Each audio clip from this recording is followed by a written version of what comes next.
Doug Gore, welcome to Profile. Thank you very much for having me. So we've been laughing too because you're even referencing my songs, which are a thing on Profile, but we'll get to that in a moment. 28 years in the field, how does it feel? Well, I tell you, people have actually asked me a couple of times, when are you going to retire?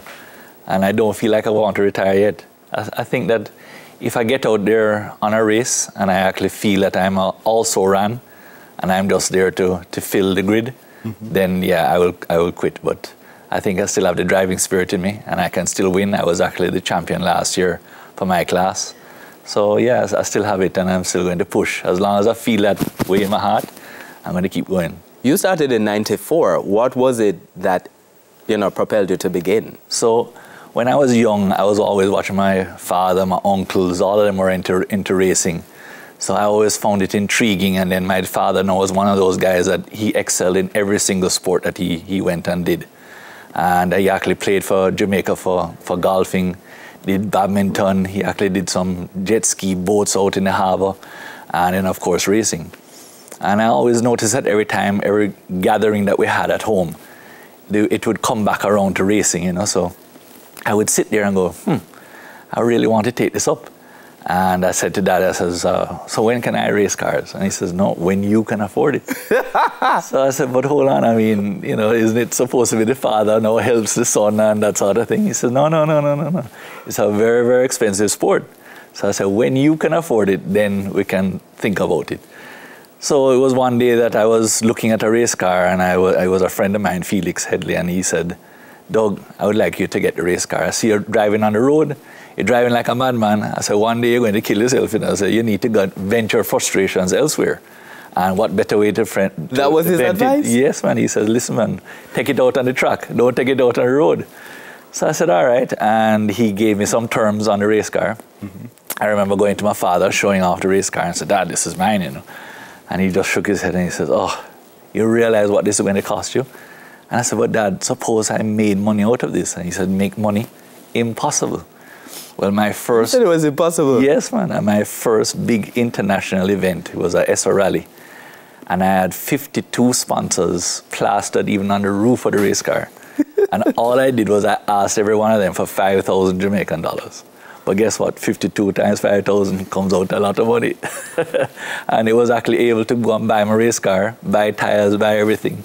And I never looked back after that. You've always loved cars, period? Just race cars? Yeah, I do. I really do.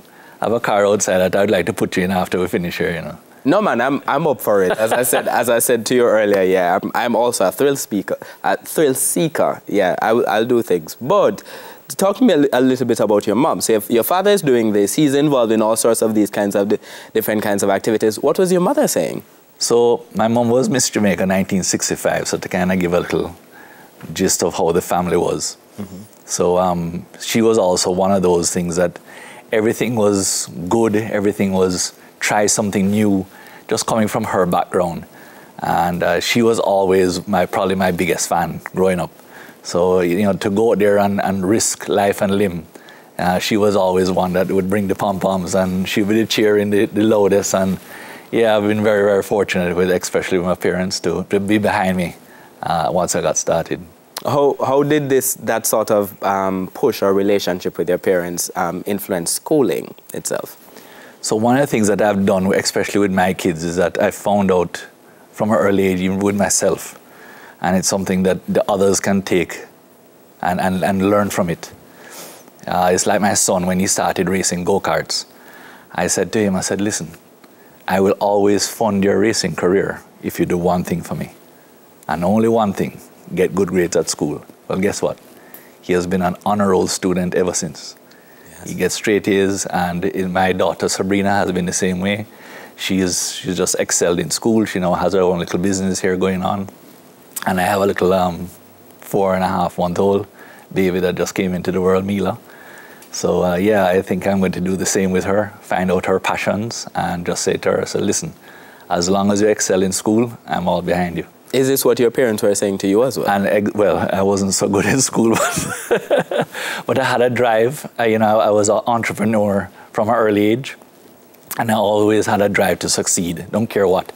I would even say to myself that I'm not the best race car driver in Jamaica, But guess what?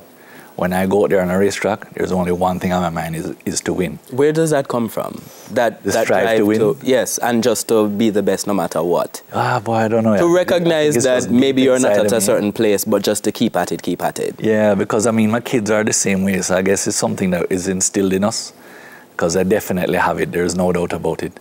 I get on that race line and my heart is beating at 1,000,000 miles an hour, and I can only think of one thing, and that is to win the race. As a matter of fact, I call second the first loser. Wow. Yeah. So if I even come second, I don't feel good. So I'm definitely that way. I'm wired that way, and I think my family is also wired out. Were your parents saying this to you as well? Were they saying, you know, nothing is good enough? It's funny because I kind of notice everybody has body language. So you'd come in and you'd say, boy, you know, I came second, and you get the... So you realize now that first was the only way to go. And it has always been like that for forever, ever. And I've taken it as a life challenge. And I'm talking through business, through pleasure, through marriage, through everything. I mean, I'm always striving to be the best that I can be. And whatever I can be, guess what? That's how it is. And I know that I've given my max. Before you came to race car driving, though, you're an entrepreneur. You were an entrepreneur before you came into race car driving, and you've had a very established business. Yes. Talk to me about the beginning of that career and choosing that path first of all. Right. So when I went to America, so to speak, and he said, all right, you're going to go and start going to college. And I arrived there at 16 years old, looking around now and saying, all right, what do you want to do? And I actually, at the first, I was very good at draftsmanship here in Jamaica. Mm-hmm. And I went to Cornwall College, and leaving there now I said, all right, I want to be an architect. And I remember signing up, and they said, oh, by the way, if you want to be an architect, you know, that's 7 years. So I said, 7? 7 years of college? So I said, yes. I said, So I look at my parents and I said, all right, well, I mean, if it's 7 years, it's 7 years. And then I actually started over the summer now cutting yards to make a little money. Yeah. And after a while, I realized now that I could actually hire a few guys and even cut more yards. And by the time at the end of the summer now, I had 32 yards for myself. And you had 32 yards and a business and employees. Yeah, man, I had employees at 16. So I was like, all right, I'm moving on. I got a call from Federal Express, which was in Jamaica. It was called Island Couriers. Yes. Island Couriers got bought out by FedEx, and FedEx said, listen, we needed onboard couriers. It basically, what happened is that before they got their own big planes, they needed someone to now go on a flight, come and clear customs with their goods, and they jump back on the same plane and fly back to America and clear goods back through customs. I did this for many, many years, almost 7 years. And while I was doing it now, I was now shopping on weekends now for you, for auntie, uncle, brother, sister.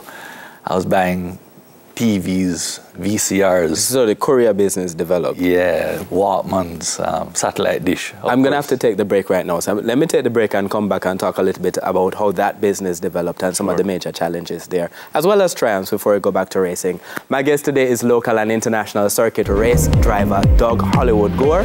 Profile is back after this lesson.